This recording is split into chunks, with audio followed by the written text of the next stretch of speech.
families. This is your favorite fifth grade teacher, Miss Claus. I bet a lot of you don't really know all the behind the scenes work that goes on at the North Pole when everyone's getting ready for Christmas. Well, Mrs. Claus does a lot of work, and this book is just dedicated to all the work that she does. It's called A Bit of Applause for Mrs. Claus. 'Twas the night after Christmas and time for a pause. Collapsed in the corner sat tired Mrs. Claus.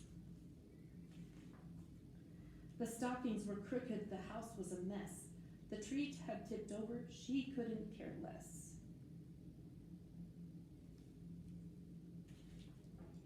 Her muscles were aching, her feet were so sore, this overworked spouse couldn't take any more.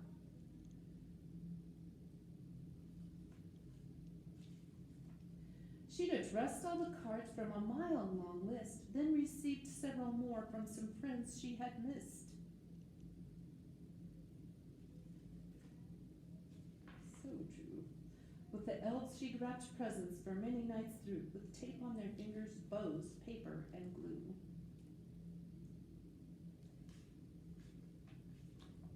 When she'd lifted her nose, turned her head to the side, she had smelled something burning. "My cookies!" she cried.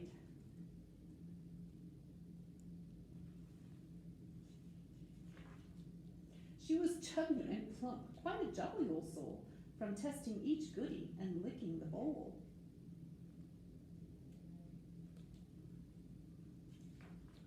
At last all was done. By the skin of her teeth, the mistletoe hung with the holly and wreath.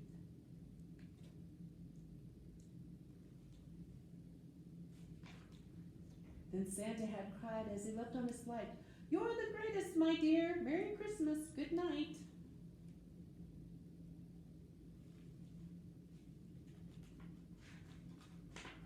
The elves were all sleeping, each tucked into bed, but visions and fantasies danced in her head. Mrs. Claus is doing what we all want to do at Christmas. Come next year, no more baking or trimming the tree. On the beach with the elves, that is where she would be.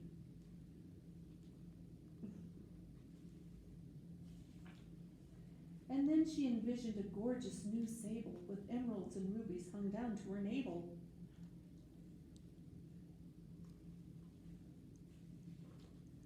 When up on the roof there arose such a clatter, it ended her dreaming. Now what is the matter?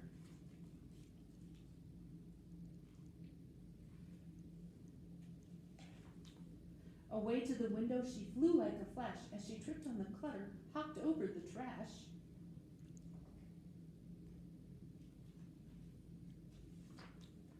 When what to her weary red eyes did appear, but the emptied out sleigh and 8 hungry reindeer.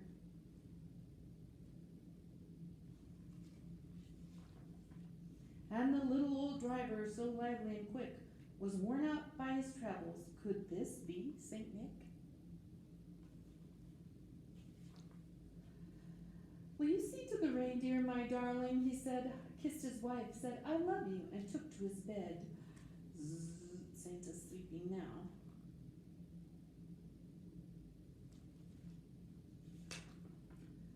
Now Dasher, now Dancer, now Prancer and Vixen, here Comet, here Cupid, here Donner and Blitzen.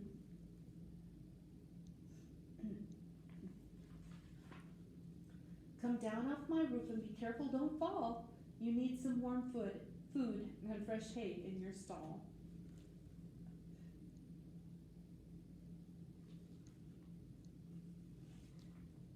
"Well done, dear," she said fondly, though standing there freezing, her thoughts then returned to her efforts this season.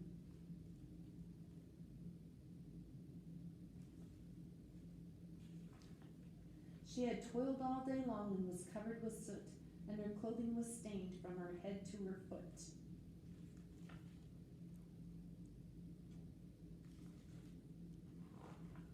She spoke not a word, for she felt quite berserk as she heaved a big sigh. She had done so much work.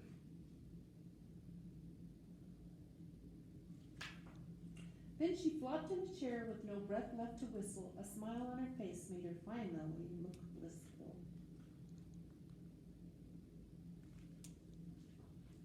Mrs. Claus could still smile as she relived these scenes, for she knew of her part in fulfilling our dreams.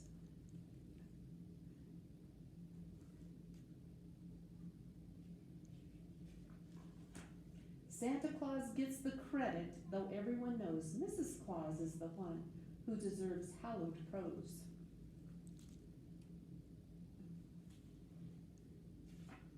So let's give a cheer for our own Mrs. Claus. Her love and her work rate a special applause. Yay! Mrs. Claus. A bit of applause for Mrs. Claus. Hip, hip, hooray! And this Mrs. Claus is ready to go home and rest herself. Everyone have a Merry, Merry Christmas.